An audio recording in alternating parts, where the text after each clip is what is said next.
Welcome to Data Beats. If you haven't already, do subscribe.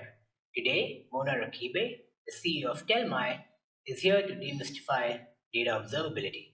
So, here we go. Hey Mona, thanks for joining. Thank you for having me over and thank you for the morning beat on Monday. This is awesome. Awesome, thank you. Let's jump right in, Mona. What is data observability and why is it important? So let's start with what is observability, right? The term comes from control theory, where you can look at external signals and predict what's going on inside the system. The similar concept now, observability, has been used in various different tech companies or tech systems, be it API observability, infrastructure observability, and so on. So data observability is no different. You can look at data and you can start gathering a lot of different signals about your data and systematically predict if there's something wrong with the health of the data. So there's no downstream impact, or before there is any downstream impact, you can figure out if something's going on with your data. So, that in a nutshell is data observability. Right. Okay. So there's a fair bit of confusion in the observability space, and there are many different tools with like varying levels of features and capabilities. So let's try to sort of demystify the data observability stack. Right. Can you first describe what is data infrastructure monitoring? So, to me, it really boils down to whom are you observing and whom are you monitoring, right? The moment you said data infrastructure observability, you are talking about the infrastructure that hosts your data. These are your storage devices. These are your transformation devices. These are so you talk about your DBT, you talk about your S3, Delta Lakes, Snowflake, and so on. So typically, a data engineer is also looking for, when they look at these systems, that are these systems performant? Are these systems cost optimized? Are these system the queries that are generated are running at the optimal pace, and so on? So when you do all of that and you start observing if these things are working as expected, that's monitoring the infrastructure itself. That is the infrastructure used to the right potential. Then there's the data itself. Is your hero the data itself? And when I say data itself, is this is the data which is used to fuel your business and analytics and machine learning, the actual data itself. And you're observing if this data actually has any signals to indicate that there is garbage in this data. So then you are observing the data itself, and that becomes data observability. Telmai sits in the data observability space, not so much on the infrastructure observability space. But today, a lot of tools are either doing one better than the others or doing both of it. Okay, cool. So you've already sort of answered my next question, but I'm going to ask anyway. What about monitoring the actual data in the data warehouse? Very good question, actually, Arpit. So, a lot of tools today are observing the data warehouse.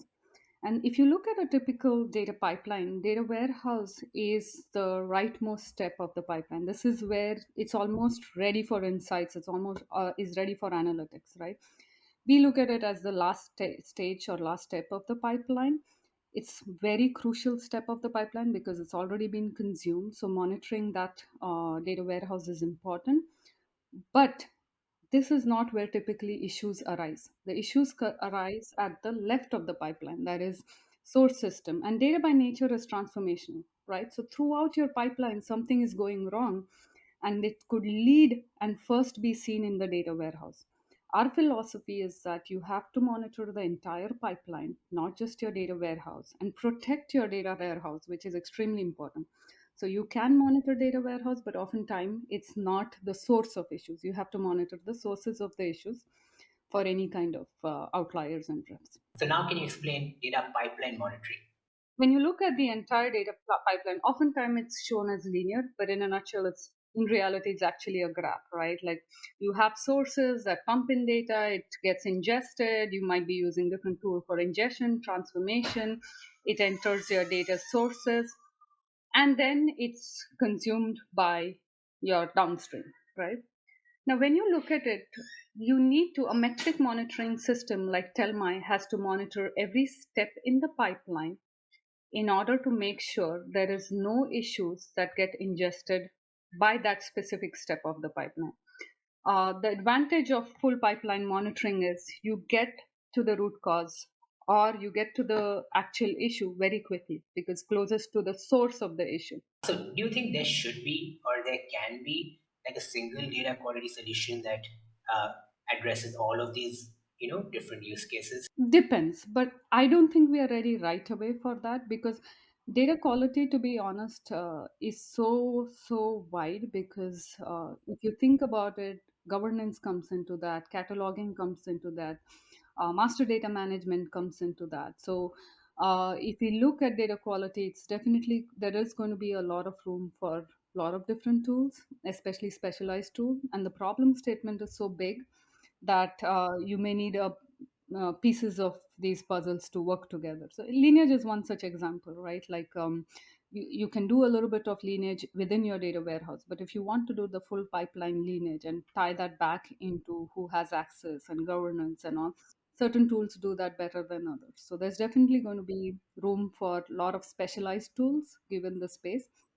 But data observability, I feel, in itself is a huge category, and there's a very big problem to solve there. I can quote one user of Telmai, and he said that if you guys solve data observability properly, that's a big enough problem, right? Like I have tools for lineage, I have tools for other stuff, but let's make sure that we solve this problem. Okay, great. So, where does data testing fit into the observability stack? So I would break down testing into two types, right? If you look at the previous generation data quality tools, they were heavily designed for policies, compliance, business policies, rule based, and stuff.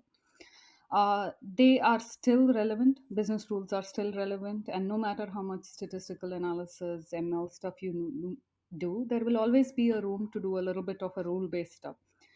The goal should be to reduce the dependencies on rules because they just don't scale. It's such a they don't scale in today's ecosystem. It's a lot of overhead on your data team, so you have to look at it very systematically to reduce the rules in your and you can reduce it through ML based tools, observability tools. Now, there are other types of unit testing or even like DQ testing tools like Great Expectations, and DBT has some rule based approach, including AWS DQ and all.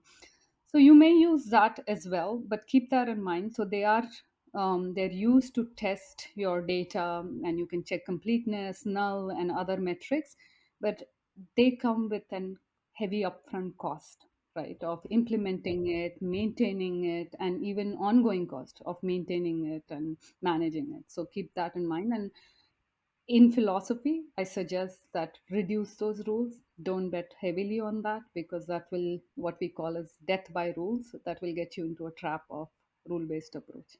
And at what stage should companies invest in an observability solution? Are there any prerequisites in terms of the data stack? So first thing I would tell everybody is don't fear data observability. It's very easy to implement, get started quickly. It's a switch you can turn on very quickly.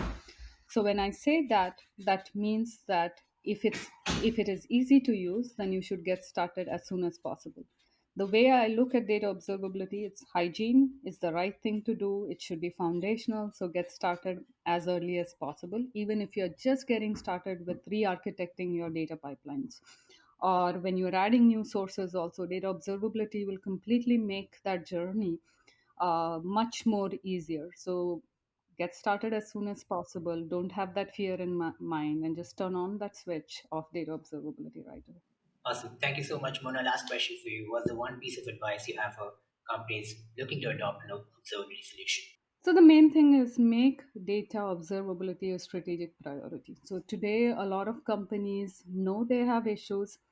They know that there are issues with data qualities that are directly impacting business. My advice would be make it a strategic priority, put KPIs around data observability, data quality monitoring, and initiate it as a very well designed kind of corporate initiative, right?